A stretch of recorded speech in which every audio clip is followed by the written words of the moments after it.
Ben, bonjour tout le monde. Alors, j'envoie, c'est reparti.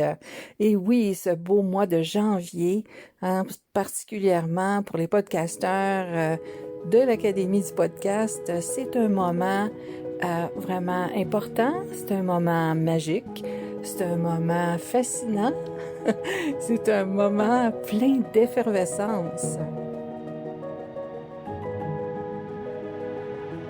Ici Louise Maina Paquette et bienvenue dans ce monde fascinant de l'énergie et de la métaphysique.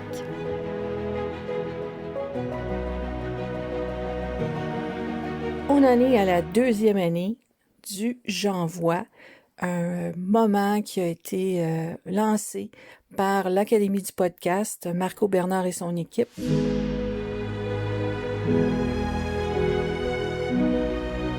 Alors, pour ceux et celles qui ne savent pas c'est quoi J'envoie, c'est pendant tout le mois de janvier, on crée un épisode de notre podcast chaque jour ou chaque 2 jours, bon, au rythme où on veut, mais un rythme plus fréquent, à une plus grande fréquence que la normale.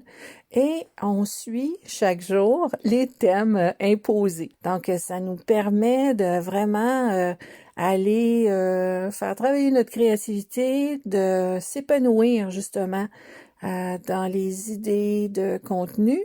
Et ça nous permet de sortir de la boîte. C'est ce que j'aime beaucoup de J'envoie.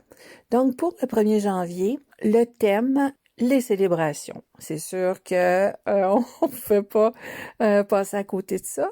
Donc, pour Phénix et Dragon, célébration. Comment je pourrais vous parler autour de ce thème quand on parle de énergétique, de vibration, de fréquence? C'est certain, on le sait, hein? Quand on est dans les célébrations, notre humeur change, notre vitalité change, soit que notre vitalité, même si on veille tard, là, okay, on va se le dire, hein? Nos horaires sont un peu chamboulés dans le temps des fêtes, mais quand même, ça nous apporte une certaine vitalité. Bien que la fatigue puisse se faire sentir, la vitalité peut être là parce que on a vu des gens que ça faisait longtemps qu'on n'avait pas vu. Ça, on le sait. Avec toutes nos occupations, on est à gauche et à droite. Et puis, ça prend vraiment ces moments-là pour se rassembler. L'autre côté, c'est que, bon, les gens peut-être sont issus de familles où est-ce qu'il y a eu des séparations.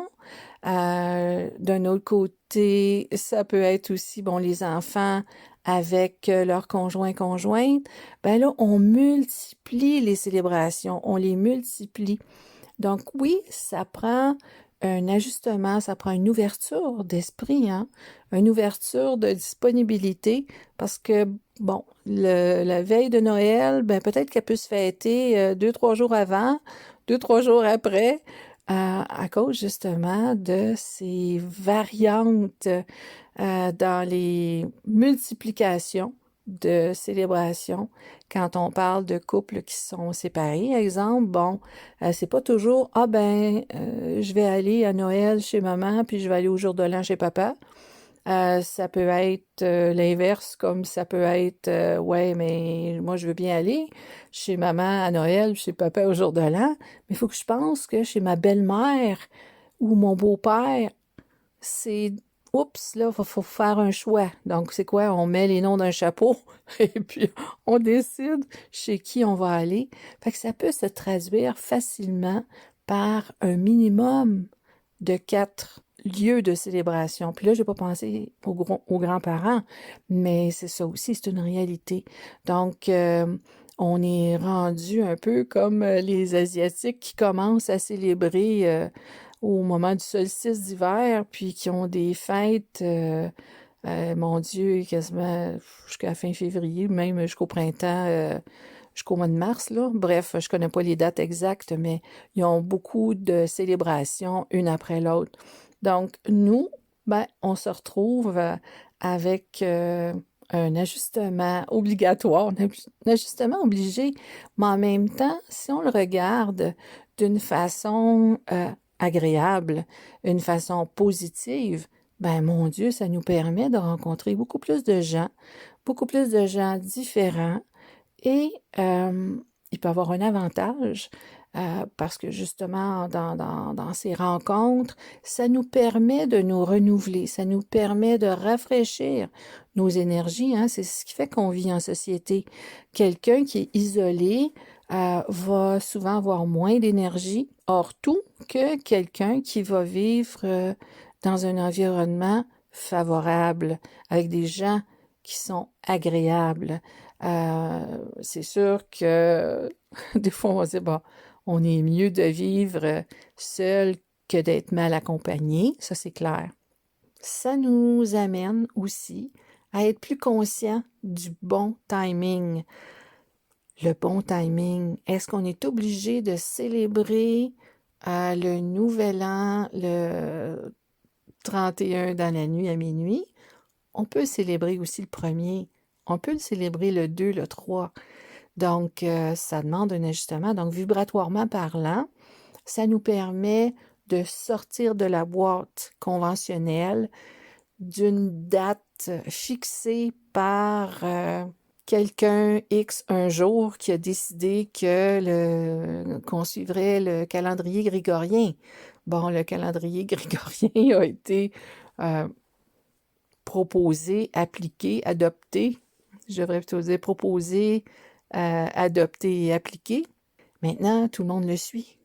Mais vibratoirement parlant, est-ce que c'est approprié de toujours suivre cette date-là? Je vous dirais qu'il y a des dates qui nous sont personnellement plus appropriées. Donc, ça nous ouvre déjà la porte.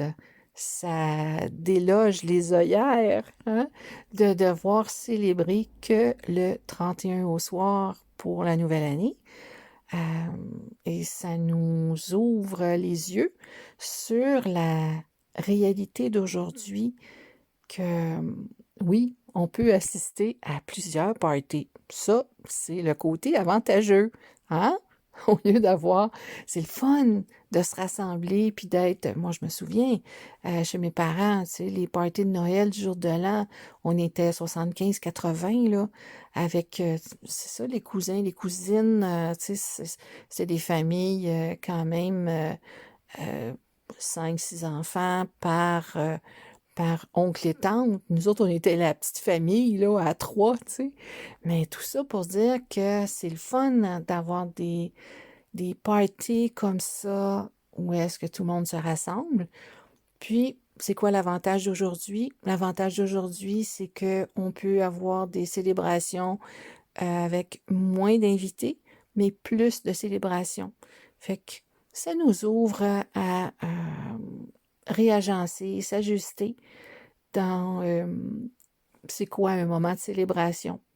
Est-ce que c'est une date socialement imposée ou bien si c'est un moment favorable pour rencontrer les gens qu'on aime et puis célébrer des moments favorables, tout le monde ensemble. Alors là-dessus, je vous invite à revoir vous. Est-ce que ça vous demande de vous ajuster chaque année? Est-ce qu'il y a une rotation dans les OK, je vais chez papa au jour de l'an, je vais chez maman à Noël, puis l'année prochaine, ça sera l'inverse? Est-ce que ça vous apporte un plus, justement, toute cette variété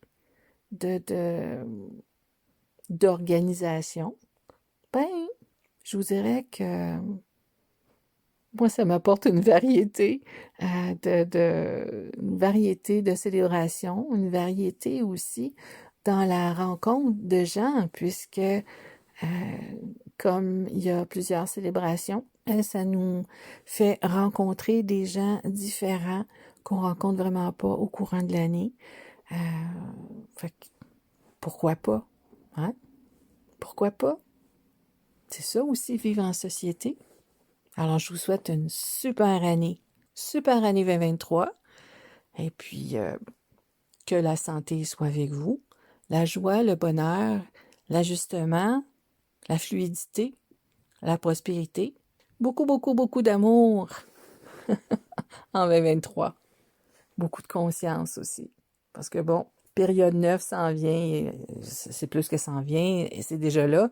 Et 2023, c'est vraiment là une année très charnière euh, pour entrer dans cette nouvelle énergie. Bonne année! Vous aimez ce que vous entendez? Parlez de Phénix et Dragon à vos amis et vous pourriez vous découvrir de nouvelles conversations. Vous voulez en savoir plus? Je vous invite à visiter mon site lasynergie.com et de vous procurer la brochure Feng Shui Médecine de l'habitat pour le travail et la maison. À très vite!